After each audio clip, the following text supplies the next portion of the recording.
perempuan tu terus berjalan semakin dekat sehingga terlihat wajahnya yang sangat cantik. Dia terus menatap Ayu dengan tatapan yang tajam. Ayu terus panik dan berusaha cari keberadaan Abang Muka.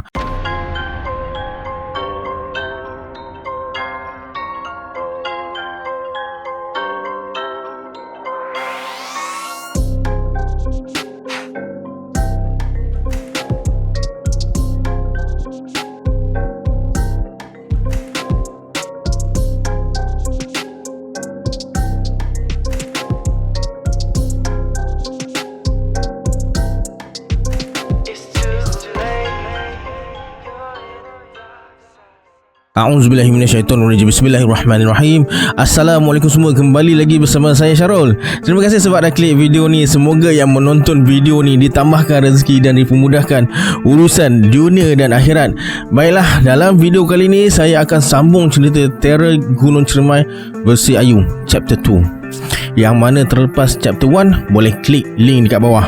Yang belum subscribe, sila subscribe sekarang dan tekan notification sekali supaya anda tak terlepas bila saya upload video terbaru nanti. Oh ya, ni nak promote sikit kopi recik. Kopi ni kopi kesihatan, cantik luar dalam. Kalau lemah-lemah tu, cuba minum kopi ni, InsyaAllah badan akan bertenaga. Nak so nanti bolehlah juga cuba kopi ni. Bahan-bahan dia adalah ada kopi Arabica, beras perang, oat, kurma, habatus sauda, sarang burung, saffron dan kurma. Sekotak ni ada 10 sachet. Sedap, tak percaya boleh cuba. Link saya diletakkan dekat bawah dengan lampu benang ni sekali kalau nak beli. Okey, sebelum saya mulakan, jom kita baca selawat Nuri Mubin dulu.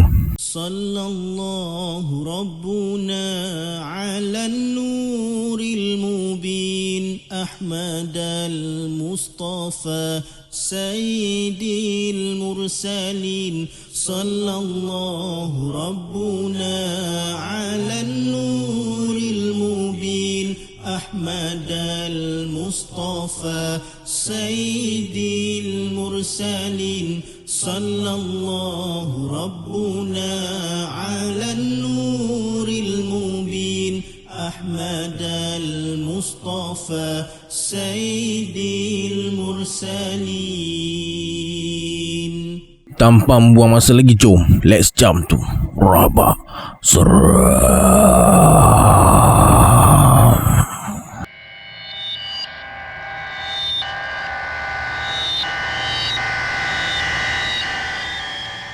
Lelaki tu hanya terdiam dan sesekali geleng-geleng kepala. Lelaki tu mula bercerita. Menurut lelaki tu, mulai dari sini sampai atas, dia akan teman Ayu dan suruh Ayu baca doa yang dia tahu. Fikiran jangan kosong dan yang paling utama, jangan mati dekat sini. Kalau Ayu tak selamat, Adi pun tak akan selamat. Kesalahan yang Ayu buat terlalu berat. Perjalanan yang mereka tempuh akan ada banyak gangguan dan rintangannya.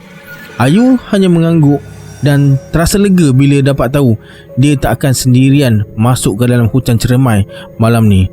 Ayu tak tahu siapa lelaki ni. Dia masih sibuk kemas bagnya. Ayu bersuara, "Nama saya Ayu. Aku tahu. Nama abang?" Lelaki tu berhenti kejap. Suasana terasa hening. Sambil hembus asap rokoknya, lelaki tu bersuara, "Nama aku Moka." Lepas siap berkemas, Abang Moka dan Ayu mula bergerak. Trek yang mereka lalui terus menanjak naik ke atas. Badan Ayu dah berpeluh-peluh. Abang Moka terus berjalan ke depan tanpa fikirkan keadaan Ayu. Tak macam Adi. Setelah lama berjalan, akhirnya Abang Moka tunggu Ayu di sebuah batu besar. Bila Ayu sampai je, Abang Moka bersuara, "Fikiran jangan kosong, teruskan berdoa." Tak lama kemudian, tiba-tiba dari jauh, Ayu nampak ada sesuatu datang dengan cepat ke arah mereka. Semakin dekat dan semakin dekat. Ternyata benda tu adalah kabus tebal yang bergulung-gulung, turun dan terus selanggar mereka berdua, lalu menghilang. Ayu sangat terkejut dengan kejadian tu. Abang Moka hanya tersenyum. Kemudian dia tunjuk ke arah belakang Ayu. Bila Ayu toleh ke belakang, tak jauh dekat atas sana, ada sosok perempuan berwajah hancur bertinggi atas dahan. Cepat-cepat Ayu berpaling ke depan semula. Abang Moka hanya ketawa bila tengok Ayu mula gementar dengan wajah yang pucat lesi. Sambil melangkah dengan perlahan, Abang Muka bersuara, "Takut? Di mata kamu semua, Gunung Ciremai ni cuma tempat berkelah, tempat lepaskan stres. Lalu datang ke sini bawa semua kesombongan, ketawa, berjalan dengan sombong melewati orang-orang yang kamu semua anggap bodoh di kaki gunung ni, dan fikir kami iri hati dengan kehidupan kamu. Salah, kami muak dengan kesombongan kamu. Dah banyak tragedi yang terjadi dekat sini, tapi kamu para manusia tak sedikit pun nak ambil pengajaran." Ayu hanya diam sambil terus melangkah. Beberapa kali dia terpaksa berhenti untuk berehat. Kalau Ayu berhenti, Abang Muka akan berhenti tak jauh dari dia. Ayu perasan tak ada setitik peluh pun yang keluar dari muka Abang Muka. Malah dia berjalan sambil isap rokok, tak henti-henti. Pelik. Sambil duduk berehat tu, Abang Muka bagi tip pada Ayu supaya jadi berani. Dia suruh Ayu pura-pura tak takut. Ayu bersuara, "Memang saya tak takut pun." Kemudian Ayu bangun dan terus bergerak. Baru beberapa langkah berjalan, Ayu ternampak sosok perempuan-perempuan bergaun putih kusam kuntilanak di setiap tempat, tergantung di dahan, mengintai di sebalak pokok, timbul di antara semak-semak. Tubuh Ayu terus terkaku, tak mampu bergerak. Lutut gementar, tekak tiba-tiba terasa kering dan tak mampu bersuara. Tubuh Ayu boleh digerakkan bila Abang Muka jalan sambil tepuk. Dengan santai, Abang Muka berjalan sambil diperhatikan oleh banyaknya sosok-sosok kuntilanak di kiri kanan. Cepat-cepat Ayu kejar Abang Muka dan terus berjalan rapat dengan dia. Kuntilanak-kuntilanak tu hanya mengawasi mereka berjalan tanpa keluarkan suara, dan kuntilanak yang berdiri dekat dengan trek menghilang setelah dengan santainya Abang Muka semburkan asap rokok ke wajahnya. Mereka terus berjalan melewati pos kuburan kuda. Semakin naik ke atas, kabut semakin menebal. Pokok-pokok tinggi menjulang di mana-mana. Sesekali muncul sosok wajah putih di sebalik pokok besar. Tak lama kemudian, Ayu terdengar suara orang berbual dengan nada perlahan. Ayu tak tahu Abang Muka dengar juga atau tak. Semakin lama mereka melangkah, suara tu terdengar semakin kuat, dan akhirnya kegelisahan Ayu terjawab bila mereka sampai di pos Pangalap. Dekat sana, dalam kegelapan, Ayu lihat ramai orang tengah duduk dalam posisi rapat-rapat. Mereka sibuk berbual antara satu sama lain tanpa pedulikan kehadiran mereka berdua. Mereka gunakan karung guni tebal untuk selimut badan mereka. Ayu bertanya dengan nada berbisik, "Bang, mereka siapa bang?" "Orang. "Mereka tengah buat apa?" Tengah menunggu." "Tunggu apa?" "Dah jalan je, hormati orang yang dah tak ada." Orang-orang tu seakan tak melihat Ayu dan Abang Muka dan asyik berbual dan berbisik-bisik ketika Abang Muka dan Ayu lalu depan mereka. Semakin jauh, suara mereka semakin hilang. Mereka berdua terus berjalan. Hutan kembali sunyi. Abang Muka bersuara, "Kau penakut kan? Aku rasa baik kau tutup mata." "Ada apa? Kenapa kena tutup mata bang?" "Nanti." "Dekat mana?" "Tanjakan Seruni."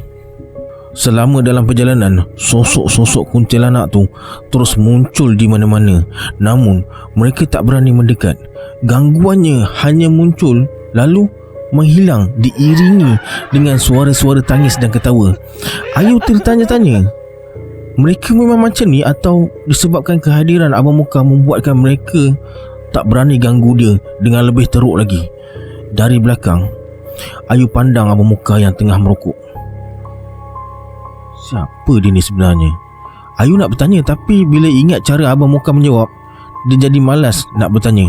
Semakin lama mereka berjalan, semakin sulit laluannya. Tapi Ayu tengok Abang Muka senang dilalui semua tu, sedangkan dia berhempas pulas nak daki trek yang bercabar ni. Dari atas, Abang Muka bersuara, "Penat ke? Nak rehat dulu? Nak makan apa malam ni? Steak? Nak aku picitkan kaki ke?" Ayu terdiam bila dengar sindiran Abang Muka tu dan malas nak menjawab sebab dia dah terlalu penat. Kemudian Abang Muka bersuara lagi, "Atau kita hentikan perjalanan malam ni, pulang terus tidur. Kalau bangun cepat, mungkin sempat untuk hadiri pemakaman kawan kau besok pagi." Ayu tersentak, teringatkan Adi. Kata-kata Abang Muka memang menyakitkan hati, tapi memang betul apa yang dia cakap. Mereka bukan tengah berkemah. Dengan sisa tenaga yang ada, Ayu kembali melangkah. Ayu menatap trek yang menanjak tajam dan berliku-liku depan dia. Ayu tahu di sebalik setiap tanjakan tu bukanlah tanah datar, melainkan tanjakan yang lebih tinggi lagi. Abang Muka terus berjalan jauh ke depan, namun tak pernah sekalipun hilang dari pandangan. Nafas Ayu semakin berat. Akhirnya dia minta untuk berehat. Sambil berehat tu, Ayu perhatikan kawasan sekitar. Akar pokok melintang di mana-mana, nampak berlumut, dan baru dia tersedar dia sekarang berada di tanjakan Seruni. Keheningan hutan malam sungguh terasa. Kabus nipis berterbangan ke sana ke sini. Baru je Ayu nak mula melangkah, tiba-tiba dia tercium bau harum bunga melati. Jantung terus berdegup kencang. Dari sudut matanya, Ayu nampak ada sesuatu yang tengah bergerak ke arah dia. Ayu tak tahu apa benda tu sebab diselubungi kabus, tapi benda tu bergerak dengan perlahan-lahan. Semak bergerak-gerak bila benda tu semakin mendekat. Harum bunga melati semakin kuat hingga membuatkan Ayu terasa mual. Dengan mata yang tak berkedip, Ayu terus menatap benda tu dan bersiap sedia untuk berlari. Perlahan-lahan sosok itu mula kelihatan. Itu adalah seorang perempuan. Walaupun dicekam ketakutan, namun Ayu tahu perempuan tu tak akan berani mendekat sebab kehadiran Abang Muka. Walaupun Abang Muka agak jauh ke depan dan hanya terlihat bayangannya yang diselimuti kabus, perempuan tu terus berjalan semakin dekat sehingga terlihat wajahnya yang sangat cantik. Dia terus menatap Ayu dengan tatapan yang tajam. Ayu terus panik dan berusaha cari keberadaan Abang Muka. Disebabkan kabus semakin tebal, dia tak dapat cari Abang Muka. Perempuan tu berjalan lurus ke arah Ayu dan Ayu hanya terkaku, tak mampu bergerak. Dia hanya berharap sosok perempuan tu hilang atau terbang sambil ketawa. Namun itu semua tak terjadi. Perempuan tu tetap melangkah dan melangkah. Wajahnya pucat. Pakaiannya sama macam pakaian perempuan-perempuan berwajah hodoh tadi, kuntilanak. Cuma bezanya pakaian perempuan tu di bahagian perutnya terkoyak besar dan nampak kotor.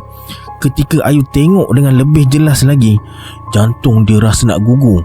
Ternyata bukan pakaiannya saja yang terkoyak, tapi perutnya juga. Ususnya nampak terburai keluar. Ayu cuba menjerit, tapi suaranya tak keluar. Tubuh Ayu semakin gemetar bila sedar perempuan tu macam seret sesuatu dekat belakang dia yang berhubung dengan tali yang dipegang di tangan kirinya. Mata Ayu terbeliak bila nampak jelas yang diseretnya tu adalah bayi yang dah jadi mayat, dan tali yang dipegangnya tu pula sebenarnya ialah tali pusat. Ayu terus pingsan.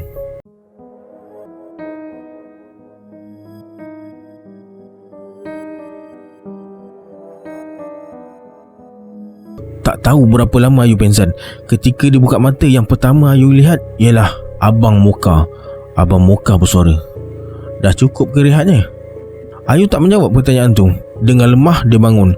Sambil cuba berdiri, Ayu teringat tentang perempuan mengerikan tadi. Dia terus pandang ke segala arah dengan panik. Bila tengok Ayu macam ketakutan, Abang Muka bersuara, "Dia dah pergi." Jadi Abang Muka pun nampak, tapi dia nampak tenang je. Ayu jadi pelik dan bertanya, Siapa tadi bang? "Seruni." Lepas Ayu dah pulih semangatnya, mereka pun teruskan perjalanan. Sambil melangkah, Ayu asyik teringatkan nama tu, Seruni. Seruni. Teringat wajahnya yang cantik. Mungkin ada kisah di sebalik semua ni. Tak lama kemudian, tiba-tiba tercium bau yang sangat busuk. Ayu rasa nak termuntah. Dia cari dari mana datangnya bau busuk tu. Atas dahan, sebalik pokok, dekat semak, semua tak ada. Penampakan perempuan yang bernama Seruni tu muncul di ingatan Ayu. Tapi ini bukan bau harum melati. Tiba-tiba Ayu teringat tentang kejadian malam kemarin bersama Adi.